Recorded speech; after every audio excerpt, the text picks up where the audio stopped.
Good evening, Apple Gang. Thanks for tuning back into my channel. This video is just going to give you guys an update on my breast cancer. Um, and if this is your first time tuning into my channel, I would like to say welcome. And if this is not your first time tuning into my channel, I want to say welcome back. Okay, so on November the 12th, I found out that I have breast cancer. Of course, I was completely shocked. I'm still shocked, but I'm working myself through. I'm remaining positive. I'm keeping myself surrounded with positive people and just, going with the flow. Just to bring you guys up to speed, from the previous video, I used to keep up with my mammograms, but there was maybe like a year and a half, approximately 2 years. So that means 2 mammograms that I did miss. So when I did go on, I can't remember what date it was, I got my mammogram done. They found 2 masses on my right side, one under my arm and one on my right breast. And I did schedule like 2 weeks after that to go ahead and have the biopsy done. So the biopsy was done, and that's when we found out about the breast cancer. So after that, I've had so many doctor's appointments, guys. This is the most appointments. I mean, I know when you when you become pregnant, you have a lot of doctor's appointments, but those first and second trimesters, is maybe like what, one a month or so. That last trimester, that's when you start going regularly. So this is like me being in my third trimester. That's how many doctor's appointments I've had so far. And I still got some more lined up. And so didn't mean to go off on a tangent, but yeah, doctor's appointments galore. And so, being a nurse, you gotta, schedule time off and stuff like that. So thank God I'm with a great company that's working with me. But and this company is also where I'll be receiving my treatment from too. And my care team, let me tell you guys, my care team is awesome. It's the same care team that my aunt had, because my aunt, she had breast cancer as well. She's in remission, thank God. And some of the doctors that she saw, I'm seeing now. So I know I'm in great hands. So had the biopsy done, and Friday, me and my husband, we left here about 6:45, and we didn't get back home until after 2. That's how long my day was, because I had 3 different kinds of scans that I had to do Friday. My 8 o'clock scan was an echocardiogram, just trying to make sure my heart is functioning properly, because I do have hypertension. I do take lisinopril daily. And so, anytime, you have cancer or you have some kind of diagnosis, they automatically want to make sure your heart is functioning properly. So I haven't heard anything about that yet. I know all of my test results will be sent to my MyChart, so I'm not worried about that. So that was at 8 o'clock. Oh my God, guys. I know I was in that office for a good hour and a half. I did not know an echo takes that long, but I understand why. So we left there. Then at 10 o'clock, I had to do a CT. And this is my first time ever, guys. First time ever having an echocardiogram as well. All of these scans are just brand new to me. Even though I'm a nurse and I know a little bit about these scans, it's different when you're actually having it done. And so when they said CT, I was like, oh God, I got to get in this machine. But it wasn't as bad. I mean, what I did when they laid me down on my back, and they swaddled me like a baby so your arms wouldn't just flop, because everything had to be in that machine. So I'm laying down and I'm just trying to calm my breathing. And I just kept praying. I was like, I got this. I got this. And I know I was in that room probably for about an hour and a half, something like that. I mean, I probably zoned off for a little bit too, because she told me just to get comfortable. She said, you might, doze off, and that's completely fine. She said, we'll if you do, we'll wake you up. But of course, I might have just nodded off, but I didn't actually go to sleep. But okay. And guys, mind you, this was my first time ever having a CT scan done. Why didn't y'all warn me about the warm sensation that you feel in that area?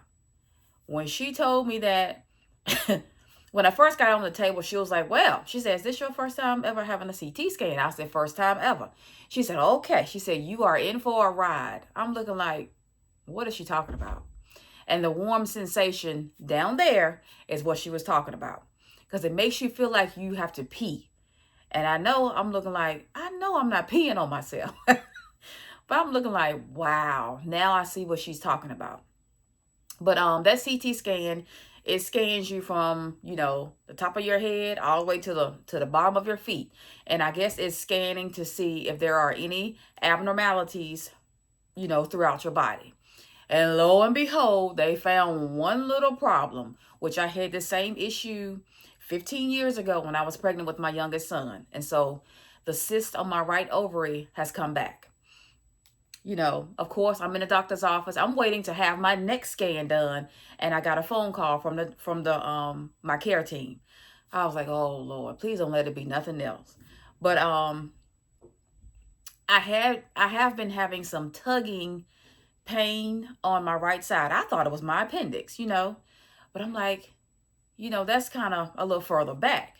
And this is like, in the pelvic region. And I'm like, oh Lord, I hope this is not what I think it is. And it was. So we have to get that removed. Also, guys, I've always been transparent on my channel. I do have an IUD, and that's a form of birth control. And so it's the T shape, and it's the one with the hormones. So I have to get that removed because it's making me create more hormones, and that's making my levels high. So I got to have that done on the 26th of this month, along with my MRI of both breasts. So my next two appointments after this is on the 26th and the 27th. So I'll be coming back on here and letting you know how those two appointments go. So, for the CT, they had to put in the IV, and the lady that did that, she was phenomenal. She was awesome. She did it, went in, felt where the vein was at, because my veins are sideways, guys. So I always like to look when someone's putting an IV or drawing blood from my arms because they're sideways and they like to roll. So, but she did it. One stick, she got it. And so that was helpful because it was only one stick. So nobody else had to, remove it or put it back in. So when I went in for the CT scan, the lady, she flushed it with sterile saline, which is just salty water. She flushed it with that first, and then she started with the when I got ready to get into the machine, that's when she injected the what you call it, the iodine or whatever it is. She injected that, and that's where you felt the contrast. That's what I'm trying to think of. She injected that, and that's where I felt the warm sensation. But I was in there maybe a good hour and a half. And then after that, I had to have the bone scan. When I left that hospital that day, I was tired. I mean, when I say tired, I was tired. But I knew I had to have it done. So I am stage 1. Actually, it's stage 1B. I don't know what the B stands for, but we've caught it early, thank God. And the doctor said it's treatable and it's curable. That's all I wanted to hear. Because I do not want to leave this world with something I wasn't born with. So that's a blessing in disguise. So the other day, no, was it Friday when I went? No. Before Friday, I had to go, what was it, Monday. And I did this test called an oncotype. And that was a saliva test. I had to actually spit. I'm sorry, guys. I know this is TMI, but I want to let you know everything that's going on with me. So it's like a little plastic cylinder, and I had to keep spitting into. And it's a certain line that my saliva had to reach up to. It didn't take me long. I say maybe 5 minutes at the most, just to fill it up to the line. And she sealed it up and everything, and she sends it off to wherever it has to go. When that test comes back, that will determine whether or not I will need chemo. And by the area that they saw being small, um, she said I may not need chemo, but we shall see. Because you know, guys, chemo and radiation are both hard on hard on your body, and the main side effect I hear about is fatigue. And of course, with chemo, you will have hair loss. But hey, guys, I ain't got that much hair on my head. But one good thing about it is, if it does, cause me to lose hair, I heard that your hair does grow back fuller and faster. So we shall see. I mean, hey, I don't know how I will look with less hair than what I have now, but hey, hair, I mean, all these nice wigs and stuff they're coming out with, the hair loss is the last of my worries. I just want to be back healthy. My immune system, that's another thing. It weakens your immune system when you do have to have chemo. And that's another thing that I'm stressing over. But I know the Lord is with me. I got a great support system here. I'm gonna be all right. I'm a strong person. I'll rock it out. But my doctor's office do have my FMLA paperwork. So once I do have a surgery date scheduled, they will go ahead and fill out my papers, and then I will just turn those back into my boss, and he will sign it, and at least I can save my job. you know, and I do have some more time that I can take up if I have to miss some days, which I'm pretty sure I will have to miss some days, and that's understandable, and they understand it as well. But me, I love what I do. I love my profession, and so that will save it. So guys, like I mentioned, the next steps are on the 26th. I will have my IUD removed. That's at 8 o'clock. I'll be the first patient that they see. And then I have to figure out another form of birth control because I am 45 years old. I'm not trying to get pregnant because that would not be good right at this present time. So I have to get on a non-hormonal birth control. And I've been looking it up. I know there are some oral birth control pills that I can take that's non-hormonal.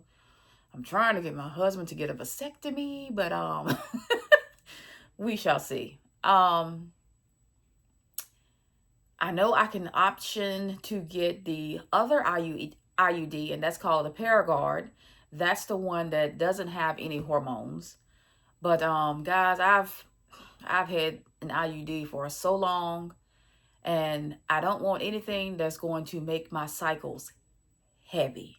Because right now, not trying to tell too much of my business, but right now my cycles are so light, I can just wear a panty liner. And so that is heavenly to having a heavy period. But we shall see. So that's what I have to do next on the 26th, and then the 27th. It was something I had to do on the 27th. I just went blank, guys. But anyway, IUD and the MRI on the 26th. And then January 6th, I meet with my doctors. And hopefully around that time, we'll have a surgery date. And I'll be back and let you guys know about that. So guys, I don't want to hold you long. I don't want to keep rambling because you know me, I'll go off on a tangent. But every time I have a doctor's appointment, or if I have something new to come on here and let you guys know, I will come on here and let you guys know what's going on. Guys, I just ask for all of your prayers at this time. Just keep me uplifted in prayer, put it that way. Because, of course, this is a big thing that I'm going through. and my family is going through. So we need all of the support and all of the uplifted prayers at this time.